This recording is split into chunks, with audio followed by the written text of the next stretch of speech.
Bienvenidos a Los Mayas, Sexo y Misterios, parte número 2.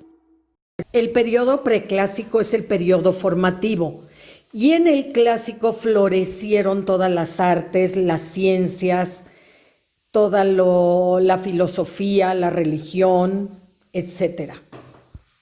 La arquitectura, la escultura, la pintura, todas las artes florecieron, las artesanías, las ciencias. Fíjate, nosotros, los mayas, podíamos hacer trepanaciones, cirugías. El cálculo era importantísimo. En matemáticas descubrieron el cero como valor absoluto. Las computadoras no podrían existir si no hubiera el cero como valor absoluto, para que te des idea. La astronomía, bueno, descubrieron todo lo que te platiqué. Eran filósofos también, imagínate nada más. Hablando de cálculo, que te dije hace un minuto, se crea el famosísimo arco maya. Es un arco que para lograrlo hicieron una serie de cálculos y recuerda que ellos nunca usaron fierros para nada de hierro para construir. Entonces pulían las piedras de manera curva para que quedaran exactas y calculaban exactos los milímetros para que quedara de un lado y del otro el mismo peso y no se cayera todo. La crestería, que es como una peineta de adorno sobre las construcciones. Crean también un sistema vigesimal mucho más práctico que el nuestro, que es el decimal. Bueno, su vida terrestre está unida al cosmos. El juego de pelota tenía apuntadores de los movimientos de la pelota para compararlos con los movimientos estelares. Recordemos que el dios Kukulcán, o serpiente emplumada, va bajando por las escaleras del edificio llamado el Castillo en Chichén Itzá, en el equinoccio de primavera del 21 de marzo y en el de otoño del 22 de septiembre. Miren cómo va bajando Kukulcán, se va formando la serpiente. Aquí en Chichén Itzá se centralizó el poder y el comercio pluvial y marítimo que venía desde el río Motagua, que está en Guatemala. Se incorporaba al mar Caribe este río y rodeaba la península. Intercambiaban productos en su ruta. En Sibichaltún, lugar de las piedras escritas, hay estelas que narran las guerras y la vida política de sus gobernantes. Aquí vemos pasar los rayos del sol. ¿Te fijas? Pasan a través de dos pórticos construidos ex profeso. Como dato curioso, encontramos un templo católico del siglo XVI en el centro de la plaza principal. Quiere decir que llegaron los padrecitos, los sacerdotes, y los adoctrinaron. Cobá tiene un camino de 100 kilómetros que va a Yaxuná. Tú nada más imagínate 100 kilómetros en esa época. Es muchísimo. Las piedras talladas que formaban glifos, que nos muestran ideas, sílabas.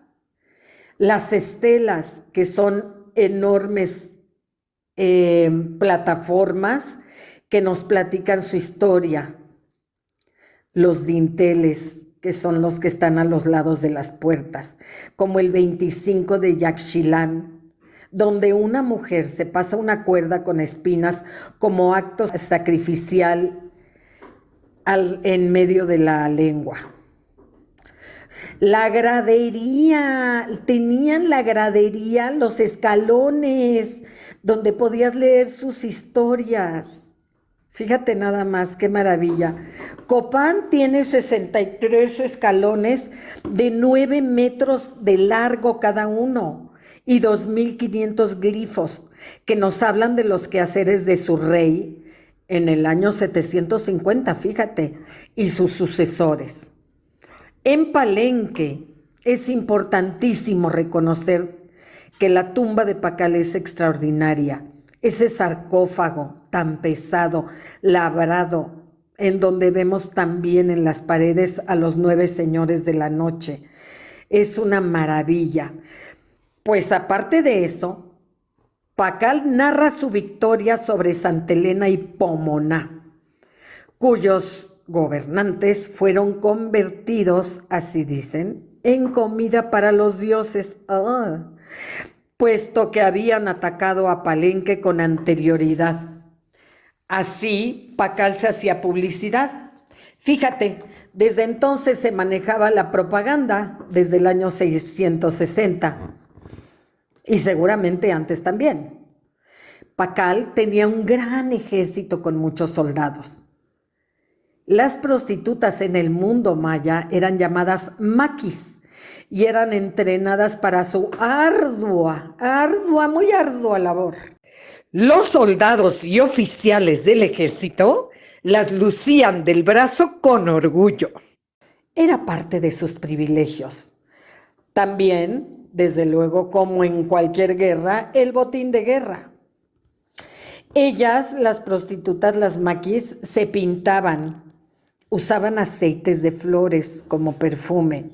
Se conservaban atractivas, con ropa limpia, risa discreta y, eso sí, caminaban con donaire, muy seguras de ellas mismas. Durante el periodo clásico, los mayas casi no tuvieron conflictos armados, pero en el posclásico, ¿recuerdas? Del 900 al 1500 algo, hubo muchísimas guerras entre las ciudades situadas al norte de la península. Si tú te fijas, el preclásico es en la parte de abajo. El clásico es en la parte media de la península y el posclásico es en la parte de hasta arriba. Un noble sometido podías negociar el rescate, o sea que pagara tu ciudad X número de bienes y ya te rescataban. Pero si eras pobre, te convertías en esclavo o sacrificado. Y si eras rico y no deseabas ir a la guerra, podías pagar dándole de comer a la tropa. Hay un misterio muy grande. Hubo un alto total a las construcciones en el área maya. Es por eso que todos dicen que los mayas desaparecieron. No, hubo un alto total a las construcciones. Eso lo sabemos ahorita.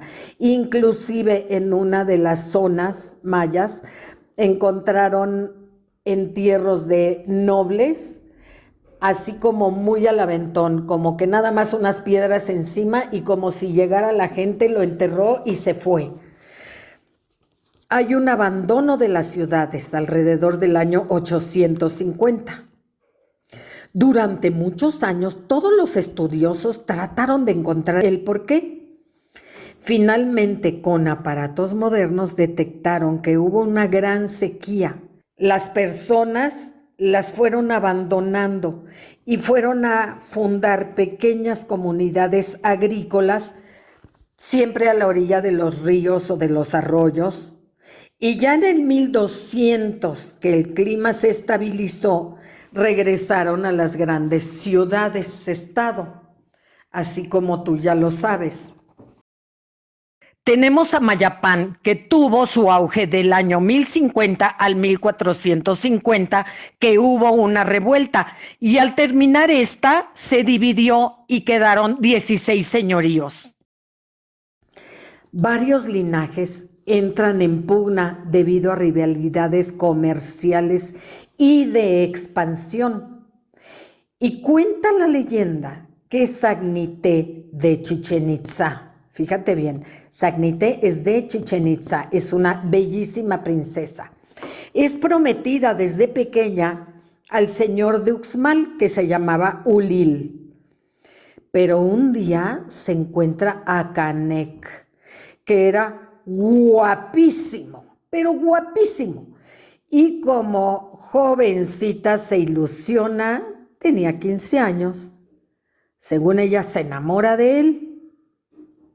El día de la boda de Ulil y Sagnité, se presenta Canek y la rapta. Motivo por el cual Uxmal le declara la guerra a Chichén Itzá. Claro, le habían quedado mal con la novia, ¿no? Y comienza una serie de ataques en los que a veces vence un bando y a veces el otro. Están en ese conflicto cuando llegan los españoles, a quienes les tomó muchísimos años conquistar esta gran tierra maya. En un principio, en el área maya, existieron muchísimas ciudades-estado con estas características. Había jardines para solaz de los pobladores, plazas, escuelas, médicos y curanderos, sagbés o caminos para comunicarse, campos fértiles, caza, pesca cercana, mercados para intercambio de materias primas y de uso común, como son los alimentos, las telas y la ropa, objetos de barro, palma y materiales naturales para uso cotidiano y ritual, como conchas, plumas de aves, joyas, etc. Pero al crecer exageradamente los alimentos, el vestido y el agua tan necesaria para la higiene y la vida diaria fueron insuficientes. Surge un colapso ecológico. Las enfermedades crecen, el descontento social también, la sequía, y aunado todo esto a la invasión de ideas y dioses de la región central de México, como los toltecas, que vinieron en un principio a culturizar y sofisticar a los mayas, pero con el tiempo fueron corrompiendo su pureza como raza. Todo esto propició poco a poco el colapso de las grandes ciudades-estado mayas. Pequeños grupos las fueron abandonando y buscaron lugares propicios para fundar pequeñas comunidades. Es el ciclo de la vida: nacer, crecer, reproducirse y, en lugar de morir, reinventarse. Si ya te picaste y quieres seguir sabiendo de los mayas, búscame para la tercera entrega, donde te platicaré lo que falta de sus misterios y del sexo. Muchísimas gracias por tu apoyo.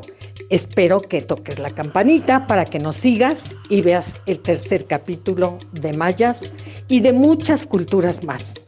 Soy Meche Sabiñón de Bey, a tus órdenes, y gracias por tu tiempo.